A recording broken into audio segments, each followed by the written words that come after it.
Flash spécial censure du gouvernement Barnier.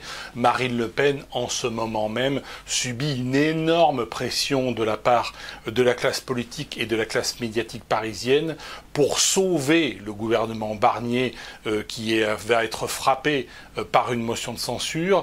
Il est fait pression sur Marine Le Pen pour qu'elle dépose sa propre motion de censure et qu'elle n'associe pas le vote des députés du Rassemblement national à la motion de censure déposée par le nouveau Front populaire, enfin par la France insoumise à Dieu, soutenue par le nouveau Front populaire. L'argument principal en faveur du gouvernement Barnier et du budget 2025 est que la motion de censure, si elle devait passer, pourrait provoquer un chaos économique. C'est naturellement totalement absurde. Les taux d'intérêt ont d'ores et déjà augmenté puisque la communauté financière internationale a d'ores et déjà anticipé que ce gouvernement devrait sauter puisqu'il n'est soutenu que par 8% des électeurs, les 8% qui ont voté pour le parti de M. Barnier, les LR, au premier tour des élections législatives, soutenu également ce gouvernement par les partis macroniens qui ont fait à peu près 20%, donc ça fait 28% de soutien populaire, ce qui signifie que 72% des Français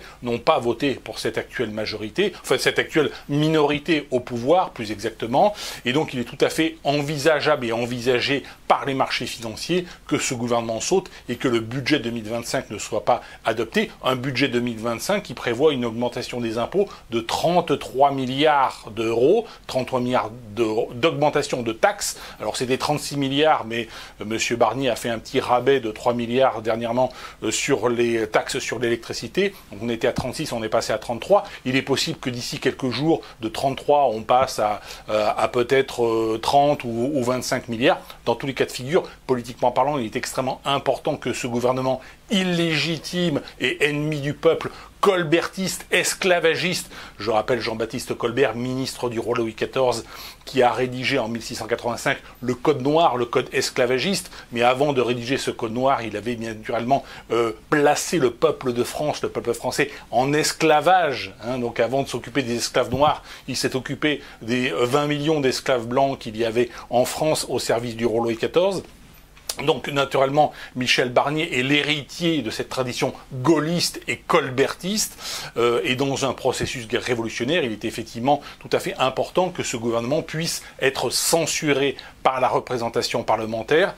C'est la première étape qui nous conduira vers l'établissement d'un véritable gouvernement révolutionnaire. La révolution n'arrivera que par un effondrement économique. Si crise économique il y a, c'est parce que depuis 30 ans, on a fait, même 40 ans, 3300 milliards d'euros de dette. Je rappelle qu'en 1981, il n'y avait en France que 60,9 milliards d'euros. À l'époque, l'euro n'existait pas, c'était 400 milliards de francs, mais c'est l'équivalent de 60,9 milliards d'euros de dette publique. Aujourd'hui, nous avons 3300 milliards d'euros de dette publique. C'est là l'origine de la crise et c'est là l'origine de la révolution économique qui va amener à la révolution politique que j'appelle de mes voeux. Très concrètement, comment faire pour aider les députés du Rassemblement national et les stimuler pour qu'ils votent la censure, quelle que soit la décision prise par Marine Le Pen dans quelques jours, parce qu'il est possible que Marine Le Pen négocie quelque chose, notamment, vous savez, qu'il a été requis contre elle une peine d'inéligibilité dans l'affaire des attachés parlementaires du Parlement européen.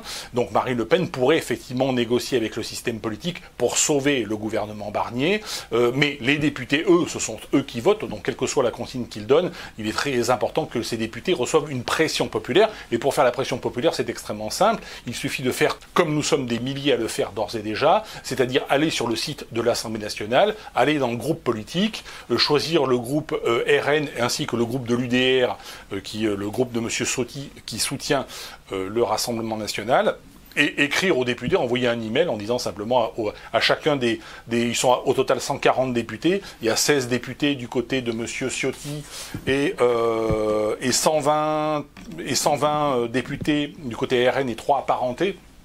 Donc il suffit de se rendre sur le site de l'Assemblée nationale, groupe parlementaire, vous avez donc vous sélectionnez le groupe parlementaire, vous avez la liste des députés, et sur chaque député vous avez une adresse email, donc qui est leur adresse parlementaire, et leur envoyer simplement un petit email en disant j'exige au nom du peuple le renversement du gouvernement Barnier, en tant qu'électeur et en tant que soutien, je veux que vous votiez la censure.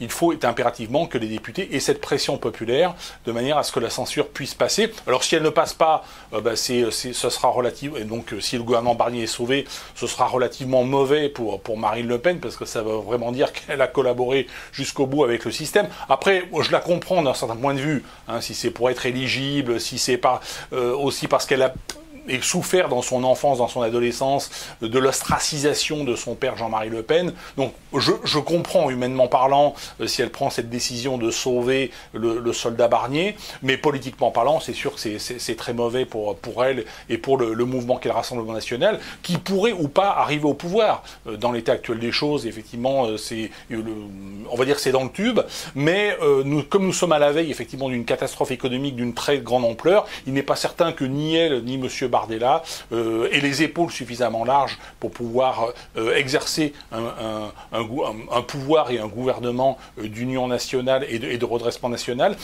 Bon, on verra, n'insultons pas l'avenir. En attendant, je fais partie de ceux qui se mobilisent pour faire pression sur les députés, sur la représentation parlementaire, de manière à obtenir le renversement de ce gouvernement parfaitement illégitime et de ce budget ordurier, hein, puisque naturellement, ce que savent faire les esclavagistes, les colbertistes, les gaullistes, c'est augmenter les dettes, augmenter les lois et augmenter les taxes. C'est tout ce qu'ils savent faire. Monsieur Barnier, s'il avait été intelligent, eh bien, il aurait réduit un certain nombre de subventions aux parasites, il aurait réduit un certain nombre de taxes, et à ce moment-là, les députés du Rassemblement national n'auraient jamais voté la censure. C'est absolument évident. Sauf qu'effectivement, il a choisi de faire ce qu'il a toujours su faire depuis 50 ans, lui et ses complices, c'est d'augmenter les taxes et les dettes encore et toujours. Voilà, merci à toutes et à tous, et je vous dis à bientôt.